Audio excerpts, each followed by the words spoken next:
You on my YouTube channel learn with Jyotsna. तो आज की क्लास में हम लोग वुड डिस्पैच का जो घोषणा पत्र जिसको हम लोग पढ़ रहे थे उसके कुछ आगे के पॉइंट्स हम लोग देखेंगे।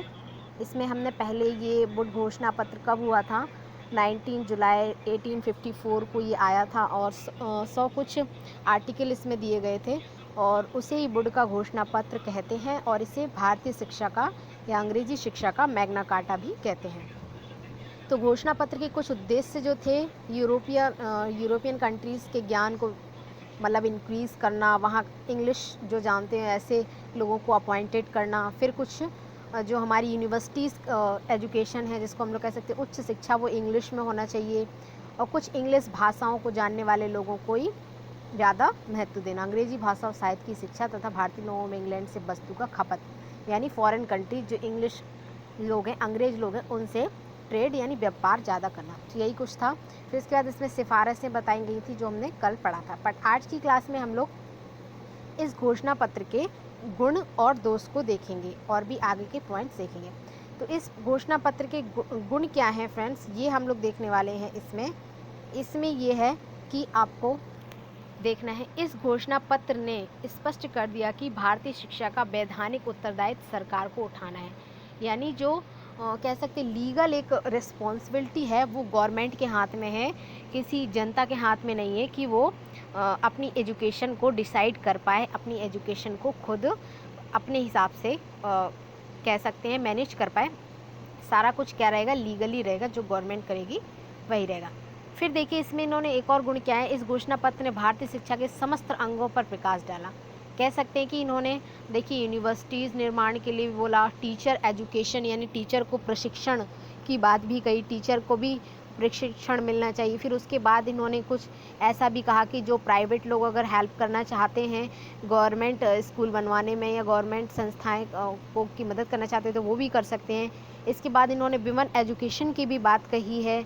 तो ऐसे सभी पक्षों पे इन्होंने ध्यान दिया। इस घोषणा पत्र ने भारतवर्ष में आधुनिक विश्वविद्यालयों की, और देखिए इन्होंने लंदन यूनिवर्सिटी है उसके बेस पे कलकत्ता, मद्रास और मुंबई यूनिवर्सिटी को भी रखने की बात सोची। तो इस एस्पेक्ट को भी इन्होंने रखा। और दूसरी बात क्या है, इस घोषणा पत्र में अध्यापकों के प्रशिक्षण, जैसे मैंने भी आपको बताया, टीचर ट्रेनिंग पे भी बल दिया गया। प्रत्येक प्रांत में शिक्षा विभाग की भी इन्होंने बात की हुई है और प्रांतीय सरकारों के लिए कुछ अलग, और इस तरीके से इन्होंने एक सिस्टम बनाने की कोशिश की है। अनुदान की प्रथा, जैसे मैंने अभी आपको बताया कि अगर कोई प्राइवेट व्यक्ति देना चाहता है, कुछ कॉपरेट करना चाहता है एजुकेशन में, शिक्षा विस्तार का कार्य करने में, अगर वो अपनी हेल्प देना चाहता है तो वो दे सकता है। फिर इसके बाद देखिए इसमें क्या है, इस घोषणा पत्र की इतने सारे फ़ायदे होने के साथ साथ कुछ दोष भी हैं। अब इसके दोष क्या हैं उनको भी हम लोग देख लेते हैं। तो इस घोषणा पत्र के दोष हैं, वो पहला ये, अंग्रेजी शिक्षा प्राप्त व्यक्तियों को सरकारी नौकरी प्रदान करने की नीति ने भारतीय देसी और विदेशी एवं देसी पाठशालाओं की अवहेलना की। अब इन्होंने चूँकि इंग्लिश को ज़्यादा प्रमोट किया, इन्होंने बोला यूरोपीय भाषा का विस्तार किया जाए, जैसा लॉर्ड मैकॉले ने कहा था, जिसे इंग्लिश एजुकेशन का जनक यानी फादर ऑफ इंग्लिश एजुकेशन कहते हैं।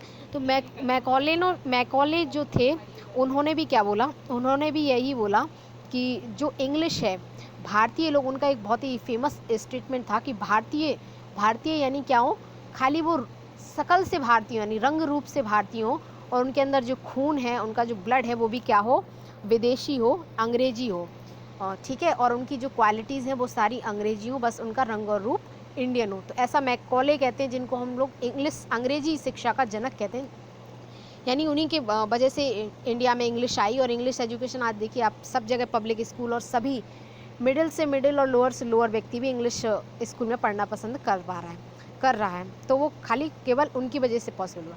और दूसरी बात क्या है इसकी दोष, इन्होंने भी क्या किया, देसी जो हमारी खुली है, इंडियंस जो हमारी स्कूल्स खुले हैं, उनको ज़्यादा इन्होंने स्थान नहीं दिया।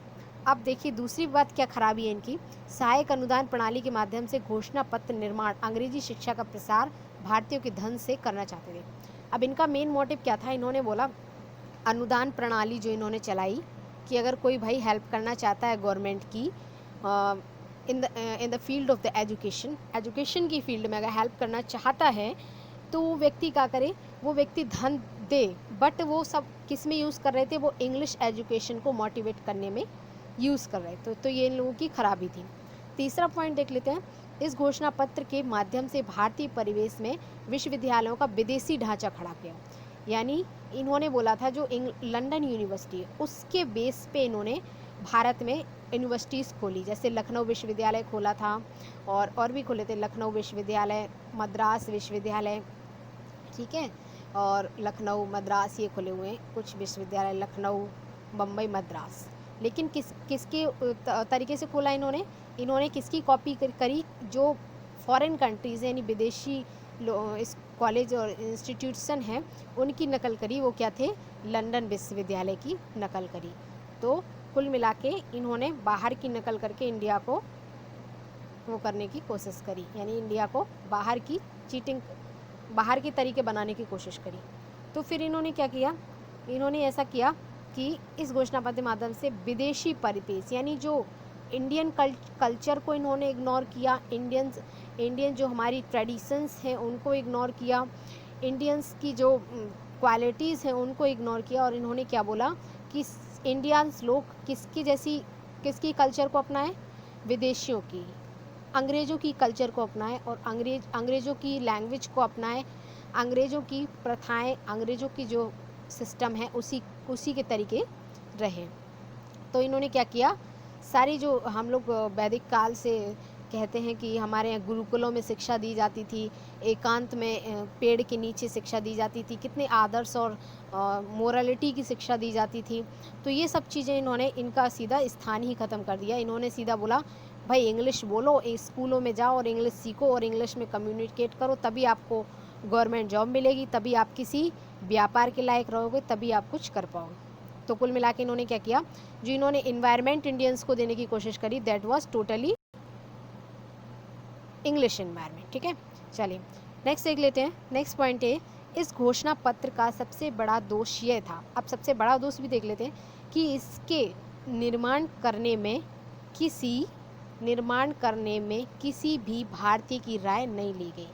यानी इन्होंने जो सोचा कि भाई हमें तो अपनी कंट्री के ज्ञान को सब जगह फैलाना है, अपना ही लैंग्वेज को सब जगह फैलाना है, अपनी कल्चर को सब जगह स्थापित करना है, ठीक है। तो इन्होंने एक तो दूसरे के देश में आ पाए और दूसरे की कल्चर को हटा के अपनी कल्चर वहाँ पे एस्टेबलाइज कर रहे हैं। तो इन्होंने इसके लिए भी इंडियंस लोग से कोई भी राय नहीं मांगी, उनकी भी कोई ओपिनियन लेना ज़रूरी नहीं समझी। यानी ये तो सीधी सीधी वही कि हम आपके राज्य में आए और अपनी अपनी चला रहे हैं, हमको जो करना है वो हम कर रहे हैं। तो ये कहीं ना कहीं एक बहुत बड़ा दोष है कि इन्होंने इंडियंस की ओपिनियन लेना भी ज़रूरी नहीं समझा, और करना सब इंडियंस को ही फॉलो है, लेकिन फिर भी इंडियंस की ओपिनियन लेना ज़रूरी नहीं समझा। तो ये कुछ दोस्त थे, बस यही थी इस क्लास में हम लोगों ने वुड का घोषणा पत्र जो DLED और BTC BEd इन सभी में बहुत इम्पोर्टेंट होने वाला है, और